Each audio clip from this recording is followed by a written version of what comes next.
তার আগে স্কুলে যাওয়াটা আমাদের দায়বদ্ধতা, যেহেতু কোর্ট অর্ডারও আছে, তাই আমাদেরকে কিন্তু স্কুল যেতেই হবে। তাই স্কুল যাবার একটা বার্তা আমরা দিচ্ছি আপনাদের মধ্যে থেকে, যে 30 তারিখ পর্যন্ত আমরা স্কুল করব, 29 তারিখ পর্যন্ত আমরা স্কুল করব, 30 তারিখ থেকে ছুটি হবে। তাই এই ছুটির মধ্যে আমরা আবার আন্দোলনে নামবো বিভিন্ন কর্মসূচি নিয়ে। তাই এখন এই জায়গা থেকে আমরা আমাদের আন্দোলনটা প্রত্যাহার করছি।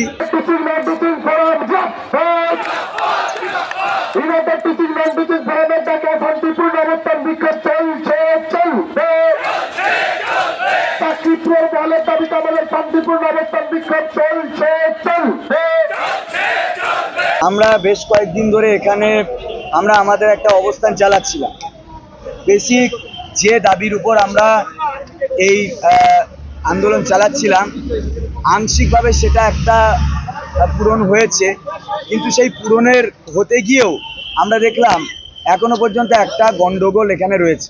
সেটা হচ্ছে আমরা যোগ্যদের একটা তালিকা যেটা আমরা প্রকাশ করতে বলেছিলাম, সেই তালিকা বিভিন্ন ডিআই অফিসগুলোতে গেলেও আমরা দেখলাম যে এই কাজটা কিন্তু খুব দায়িত্বের সঙ্গে করা উচিত ছিল, সেটা করা হয়নি।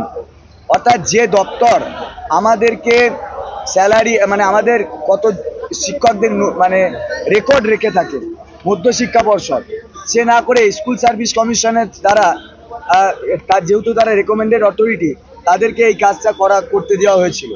ফলে বেশ কিছু ইরর এসছে, ভুলভাল এসছে। তার কারণ এমন বহুজন আছে যারা রেকমেন্ডেশন নিয়েছিল কিন্তু জয়েন করেনি, কিন্তু তার নামও এসে গেছে। এমন বহু ক্যান্ডিডেট যা পরবর্তীকালে টেন্টেড হিসাবে পরিচিত হয়েছে, তার নামও এসে গেছে।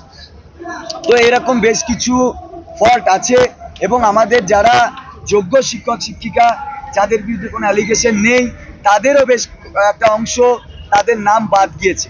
যাদের একটা অংশ ফিজিক্যালি ডিসেবল ছিল, তাদের একটা অংশ বাদ গিয়েছে। যারা এক স্কুল থেকে আর এক স্কুলে ট্রান্সফার করছিল, তাদেরও বাদ গিয়েছে। ফলে একটা বড় অঙ্কের মানে শিক্ষক শিক্ষিকাদের নাম এখনো পর্যন্ত নথিভুক্ত হয়নি। আমরা এখনো পর্যন্ত দপ্তরকে ইনফর্ম করেছি, আজ এবং কাল শেষ সময় দিয়েছি। সেগুলো যদি না হয় তাহলে আমরা ইমিডিয়েট আবার বিকাশ ভবন ঘেরাওয়ের ডাক দেবো। আর এখন এই মুহূর্তে একটা উদ্ভূত পরিস্থিতি আছে। আর আমাদের সবচেয়ে বড় ব্যাপার সেটা হচ্ছে, আমাদের যেহেতু নাম এসে গিয়েছে, আমাদের স্কুলে একবার ভিড়তেই হবে, কারণ 30 তারিখ থেকে স্কুল বন্ধ হয়ে যাবে, গরমের ছুটি। তাই তার আগে স্কুলে যাওয়াটা আমাদের দায়বদ্ধতা, যেহেতু কোর্ট অর্ডারও আছে, তাই আমাদেরকে কিন্তু স্কুল যেতেই হবে। তাই স্কুল যাবার একটা বার্তা আমরা দিচ্ছি আপনাদের মধ্যে থেকে, যে 30 তারিখ পর্যন্ত আমরা স্কুল করব, 29 তারিখ পর্যন্ত আমরা স্কুল করব, 30 তারিখ থেকে ছুটি হবে। তাই এই ছুটির মধ্যে আমরা আবার আন্দোলনে নামবো বিভিন্ন কর্মসূচি নিয়ে। তাই এখন এই জায়গা থেকে আমরা আমাদের আন্দোলনটা প্রত্যাহার করছি। এবং আপনারা জানেন যে আমাদের সুপ্রিম কোর্টে একটা রিভিউ পিটিশনের ব্যাপার আছে। এই রিভিউ পিটিশন করতে গেলে যে ওয়াকালাতনামা সাইন বা এই ধরনের কিছু আইনি কার্যকলাপ আমাদের আগে থেকে করে নিতে হয়। আমাদের লয়াররা সেই সিগন্যালটা আমাদের দিয়েছে যে আপনারা কাজটা করুন। আমরা এখন এখান থেকে যারা আছি তারা আমরা শহীদ মিনারে যাব, এবং শহীদ মিনারে গিয়ে আমরা ওই ওকালাতনামা সাইনের কাজটা যেমন করব, পাশাপাশি যাদের নাম আসেনি তাদের সঙ্গে নিয়ে এখন ওইখানে একটা এই দাবিতে ধর্ণা অবস্থানটা চালাবো। এবং আমরা দপ্তরকে যেমন ইনফর্ম করেছি, আবার ওখান থেকে ইনফর্ম করব যে ইমিডিয়েট আজকের মধ্যে বা কালকের মধ্যে আপনারা এই যাদের নাম বাদ দিয়েছে তাদের নাম ইনপুট করুন। যদি না হয় তাহলে কিন্তু আমরা ইমিডিয়েট আবার বিকাশ ভবন অভিযানে ডাক দেবো। এটা আমার প্রাথমিক কথা।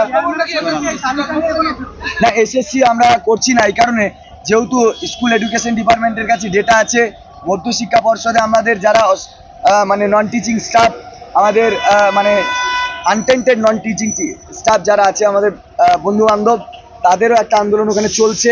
তাই ওই দপ্তরেও যিনি কর্ণধার তিনি যাচ্ছেন না, তো ওখানে গিয়ে লাভ নেই। তাই একমাত্র এখন খোলা আছে স্কুল এডুকেশন ডিপার্টমেন্ট, যাদের দ্বারা এই সমস্যার সমাধান হতে পারে। তাই আমরা বিকাশ ভবনে আজকেই এমআইসিকে ইনফর্ম করব। যদি মিনিস্ট্রি লেভেল থেকে এটার সমস্যার সমাধান না হয় তাহলে আমরা বিকাশ ভবন অভিযানে ডাকবো। অবশ্যই শহীদ মিনার আমরা আন্দোলনটা আজকে কালকে চালাচ্ছি। আমরা সোমবার থেকে স্কুল যাব,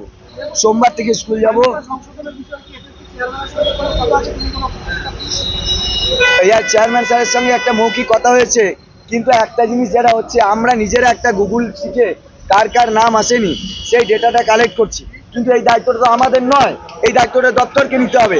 কারণ আমরা ডেটা কালেকশন করলে তার ভুল ভ্রান্তি হতে পারে, আর এই ভুল ভ্রান্তিতে তারা আমাদের উপরই বলটা ছেড়ে দিতে পারে। আমরা বারবার বলছি দপ্তর ভুল করেছে, দপ্তরের দায়িত্ব সেই ভেরিফিকেশনটা করিয়ে তাদের নাম আবার নথিভুক্ত করা। এটা আমরা আগের দিনও জানিয়েছি, কালকেও জানিয়েছি, স্যারকে ফোন করেছিলাম, রিসিভ করেননি, করতে পারেননি, তার জন্য আমি আবার পুনরায় SMS-ও করে রেখেছি।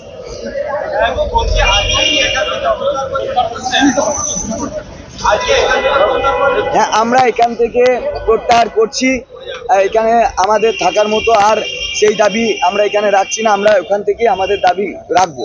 বাকি কেন আরো কিছু কারণও আছে, সেগুলো আরো বিস্তারিত